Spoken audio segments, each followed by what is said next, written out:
you for the invitation. I'm here today to speak about juvenile diversion, as Bob just said. And I want to address three main issues. What is diversion? Why do we do it? And how do we know it works? A couple of years ago, I was asked to write an essay in the journal Criminology and Public Policy about juvenile diversion. And my essay took some critical aim at the article I was supposed to address. And in my essay, I said the following. This article misses several important issues, and these limitations derive from a common source, a failure to incorporate a critical sociological understanding of juvenile law and juvenile justice. The article accepts the conventional conservative understanding of juvenile justice, namely that American juvenile justice was invented and continues to exist primarily to help children and save them from a life of crime. I went on to explain in the article something that many people in the field of juvenile justice have either forgotten or perhaps never knew. And that is that the juvenile justice system has always been about social control and about using state bureaucracy to enforce the social order as that order is desired by political and economic elites. Some of that mission is widely endorsed, of course.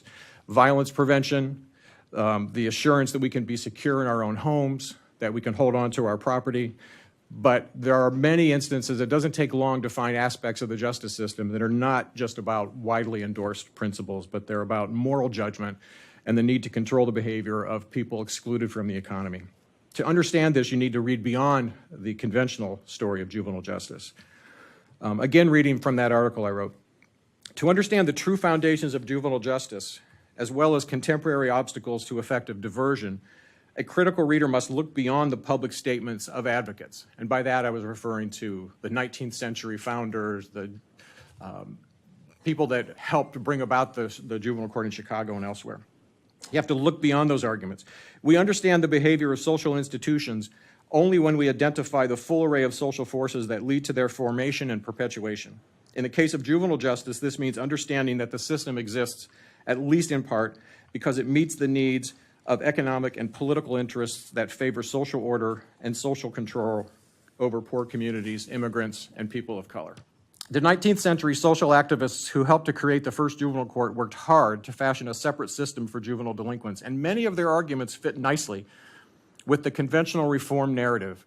But this is not why we have juvenile justice today. And just as an aside, I was asked in the 90s to teach in Carnegie Mellon's history department by Steve Schlossman, and it was the first time in my career I had to focus on history, and I collected all this material and read all this old stuff, and it was just so clear to me that the conventional explanation of the why of juvenile justice is taking at face value the statements of the advocates at the time.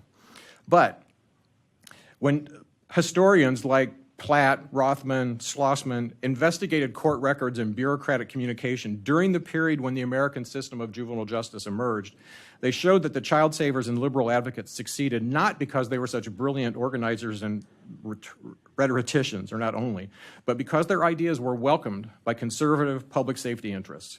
An example, one of the things I found was a report from the juvenile court in Washington, D.C. in 1926. So it was the first 20 years of the juvenile court in the district, and they wrote a report to Congress. And the most interesting thing I found in there was the description of something they were calling charge reduction and the pervasive use of charge reduction. At the time, the juvenile code in D.C.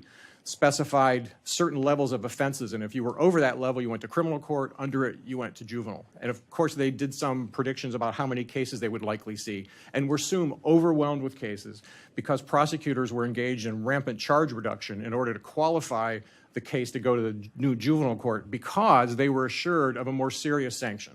And that's something we've seen, of course, throughout the rest of the history of juvenile justice, that within certain limits, prosecutors like the juvenile court because it provides them more opportunities for control. Last paragraph. By the 19th century, police and prosecutors had grown tired of seeing young offenders avoid punishment in criminal courts. They liked the idea of handling younger offenders in a separate forum where judges would be empowered to act without all the bothersome red tape that comes with defense lawyers and procedural protections. Police officials and system actors may have aligned themselves with the arguments of the progressives during public discussion, but when researchers reviewed the historical record and the actual behaviors of police, prosecutors, and judges, a different picture emerged.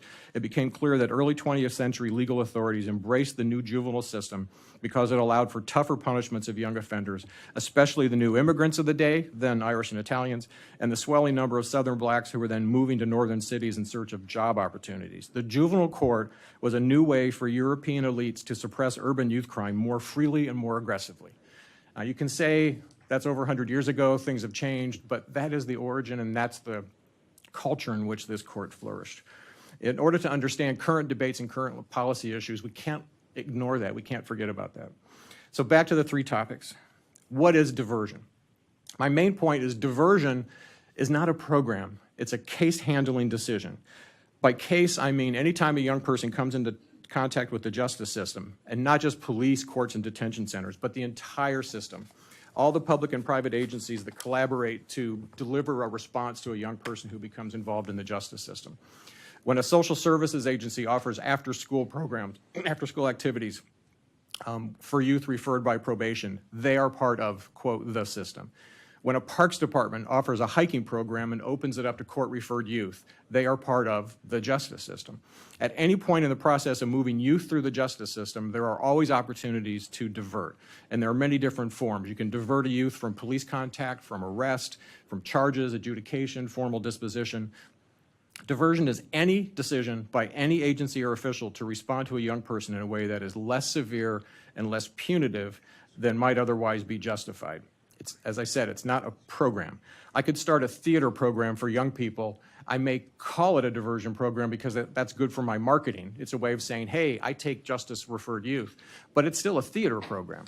So there's no such thing as a diversion program. Diversion is a strategy, a processing decision about how we use interventions.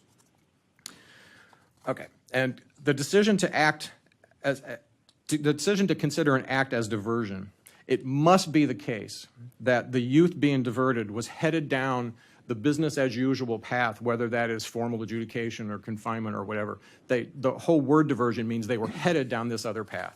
If you can't assert that or ideally prove that they were headed down that other path, diversion is just another name for an intervention program, which might be fine, but as Bob mentioned, it could also be net widening. And everyone knows what net widening is, and there's a long history of that in juvenile justice especially. So that's one, what is diversion? The second topic is why do we divert youth? Back to my sociological frame, the official reason for diversion only gets us so far. First, we should all remember that the word diversion is often used as a way of describing not confining a youth who could otherwise be confined, but confinement is only one pathway. And it always drives me crazy when programs advertise themselves or support their marketing campaign by using their recidivism rate and comparing it to youth who were confined in that state or youth released from confined institutions. That's not evidence unless you can prove that your clients would have been in that institution were it not for the existence of your program. So that can end up causing lots of trouble. When we expand the frame to look at all kinds of diversion, not just confinement, the context changes quite a bit. Diverting youth from a regular probation caseload to some type of family therapy might actually increase costs, and this might be entirely appropriate, maybe because it gives a youth and family a better chance of avoiding justice involvement. So it's also, diversion is not simply about cost. It's not just about sending a young person to a cheaper program or simply less intensive or non-confinement. At some point, we have to recognize that the only credible justification for any type of diversion is prevention and public safety. And the justice system exists, even though we have all this rhetoric about juvenile justice. The justice system would not exist and would not receive support from policymakers if it didn't attend to the first mission, which is public safety. And we can define public safety in a very broad way, as I do, but it's still about public safety. If we can save money in the process, all the better. To wrap up, so the first 2 points were what is, why do we do it? The third topic is how do we know it's effective? And this gets very tricky because the justice system is pretty bad at measuring effectiveness. And what I mean by that is it's too dependent on this concept of recidivism, which, as I'm sure everyone in this room knows, is flawed in many ways. but it has such salience in a policy audience that people can't resist using it. But we all know most crimes, the vast majority of crimes, are not reported. So there's so much that's never going to be in a recidivism number. We also all know that recidivism is not a measure of individual well-being. It's not a measure of success of a person. It's a workflow measure. It's a function of surveillance and enforcement, and it's a bureaucratic measure. It's not just a measure of a person's behavior. And finally, recidivism is biased by the level of research investments in the solutions we have for recidivism. Not all solutions are researched, not everything's proven. We only have certain studies about certain approaches. So recidivism is always relevant and useful, but will never be wholly sufficient. We have to base policy on more than measures of what we're trying to avoid, which is crime, and we have to start measuring outcomes based upon what we're trying to achieve, which is healthy adolescent development, success in the labor market, educational progress. And until we start doing that, the research is never going to catch up, and diversion programs or diversion strategies will always be hindered by the fact that they're always held to this standard of recidivism, which is, as I said, not sufficient and often biased. Thank you very much.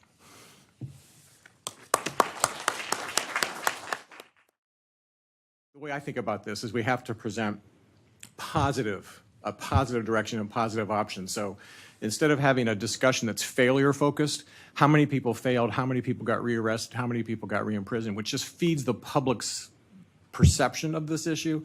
I wish we had, and I know you addressed some of this, I wish we had regular reports on, we tried this program and the high school graduation went up by X%. And we heard some of that during presentations about schooling.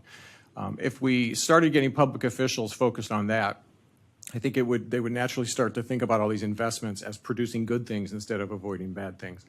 And language is always a problem. Maybe the word diversion is too inflammatory. Remember how a lot of people decided to stop using the words alternative to incarceration because it set up the standard. Well, there's incarceration and then there's the alternatives.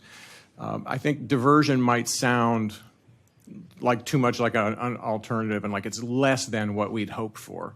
And I commented on recidivism earlier. I think as long as we keep focusing on that, we have to all remember, and I know we all know this, but the public doesn't, there's no such thing as crime data. We do not know what crimes are occurring out there. What we know is what's detected, reported, processed, and that's a very different variable than crime. And so every time we talk about the crime rate, here's the incidence of crime, here's the renewal of crime, we're basically covering up all the social biases and social processes that led to those numbers. And I think that's also a risk because it leads us to think about this as this antiseptic policy issue when it's never been that.